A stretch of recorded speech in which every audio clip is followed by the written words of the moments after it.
For today's video, ang pag-aaralan natin, ang tanong ng isang client, Ma'am, magpaparegister ako ng business, anong document ang meron dapat ako?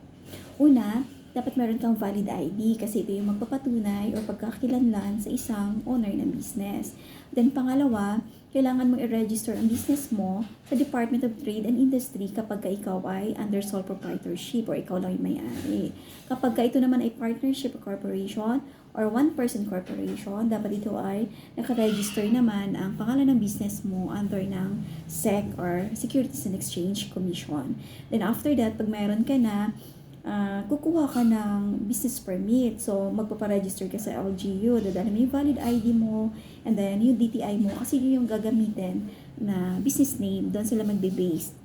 And then, after that, i-register mo siya sa BIR. And then, take note ha, kapag ka pinaregister mo sa LGU and medyo matagal yung process at may hinahanap or may need pa i-comply ang LGU bago ka mabigyan ng mayor's permit, unahin mo muna si BIR kasi 30 days lang from the date of the DTI registration hanggang sa pag-process mo ng BIR, dapat pasok siya within 30 days kasi pag lumagpas siya, mayroon ka ng penalty na late registration.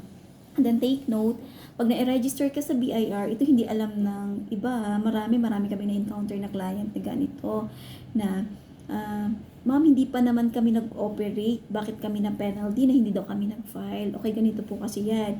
Pag na-register mo na sa BIR at pasok ka dun sa quarter na date of registration mo. For example, ang first quarter natin ay January, February, and March. And then, dahil 30 days na ang DTI mo ng March 27, then, kaya pina-register mo na siya ng 26. Ilang days na lang yan bago mag-close yung quarter. Diba? March 31 hanggang March 31 ang first quarter.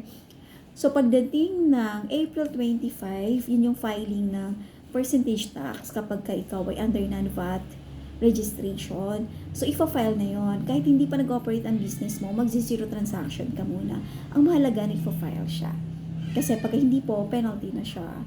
Then, pasok na rin siya sa income tax quarterly mo na filing na kung May 15, kung yan po ay pasok sa first quarter. Ang deadline naman nun ay May 15. And after nyan, pwede mo na siya ituloy yung process mo for the business permit.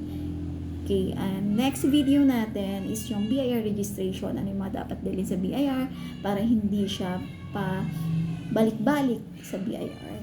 Aaralin natin yan, i-discuss namin yung mga ganyan para makatulong sa mga negosyante na hindi naman afford or priority ang pag-hire ng isang consultant or accountant.